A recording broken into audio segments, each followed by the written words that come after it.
और बहुत जल्द सामने लाई जाएंगी। प्यार है सब। कौम, मेरी कौम ये जानना चाहती है कि लंदन में बैठा हुआ किस किस से मिलता है।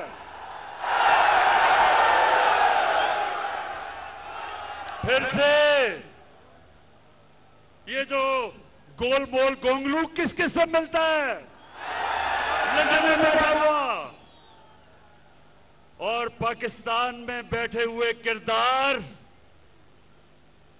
किसके कहने के ऊपर चल रहे हैं? पाकिस्तानी किरदार किसके कहने पे चल रहे हैं? आपको अंदाजा है किसके कहने पे चल रहे हैं? बताओ।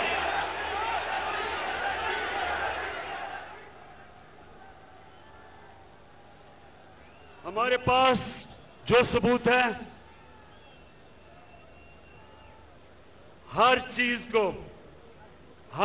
को मैं जाहिर कर रहा हूं। जो हमारे पास सबूत है, मैं ये इसलिए आपके सामने बातें कर रहा हूं। इससे ज्यादा मैं तफसील में इसलिए बात नहीं कर रहा क्योंकि मेरी सबसे बड़ी कोशिश होती है कि मेरे मुल्क के मफादात की हिफाजत की जाए। मैं कोई ऐसी बात ना कर दूं कि मेरे मुल्क को नुकसान पहुंचे।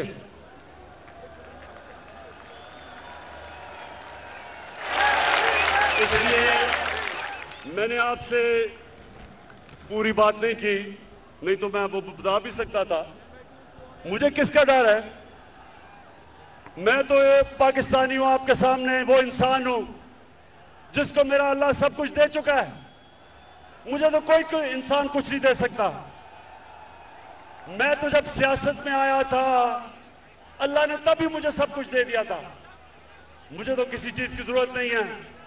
अपने घर में रहता हूं, अपने घर के पैसे देता हूं, खर्चा बर्दाश्त करता हूं।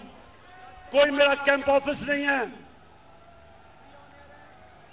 मेरा चैलेंज है कि पाकिस्तान की तारीख में किसी वजीर आजम ने अपनी कौम का पैसा इतना कम खर्च नहीं किया जो मैंने किया है।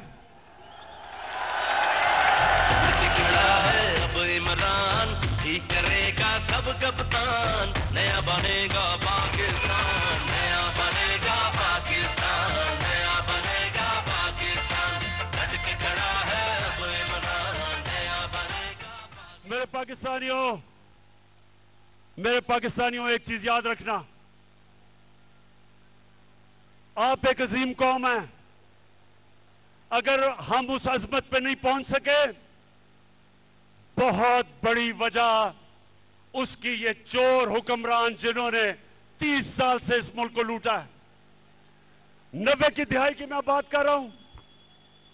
मैं 70 की दिहाई में और 80 की दिहाई में हिंदुस्तान जब क्रिकेट खेलता था और क्रिकेट खेल के जब पाकिस्तान आता था तो लगता था एक गरीब मुल्क से एक खुशहाल और अमीर मुल्क में आ गया हूं। 90 की दहाई में जब ये 2 करप्ट खानदान इस मुल्क के ऊपर हावी हुए हैं, हर चीज में हम पीछे रह गए। सारे बर्रे-सगीर में हिंदुस्तान आगे निकल गया। 90 तक हम हिंदुस्तान से आगे थे, ह्यूमन डेवलपमेंट में आगे थे। यहां खुशहाली ज्यादा थी, गुर्बत कम थी। बांग्लादेश से हम इतना आगे थे कि कोई तस्वर भी नहीं कर सकता था कि बांग्लादेश भी एक दिन हमारे से आगे निकल जाएगा।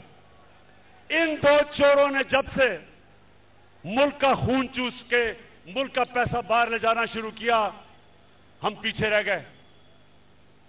और मैं 25 साल से इनका मुकाबला कर रहा हूं। 14 साल अकेला इनका मुकाबला किया है।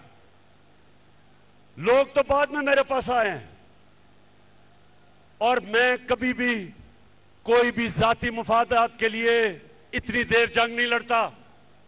और उस आदमी को जिसको अल्लाह सब कुछ दे चुका था, जितनी देर मैं वजीर आजम बनाऊं इससे कम अरसे में जब नवाज शरीफ वजीर आजम बना था 18 फैक्ट्रियां बना चुका था।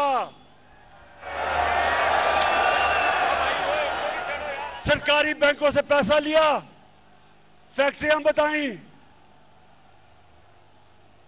सरकारी बैंक से कर्जे माफ करवाए।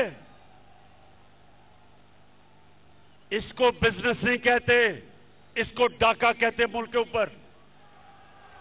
वही जरदारी, उसके पास क्या था? आज शुगर मिल्स अरबों अरबों पति है। मुल्क मकरूज का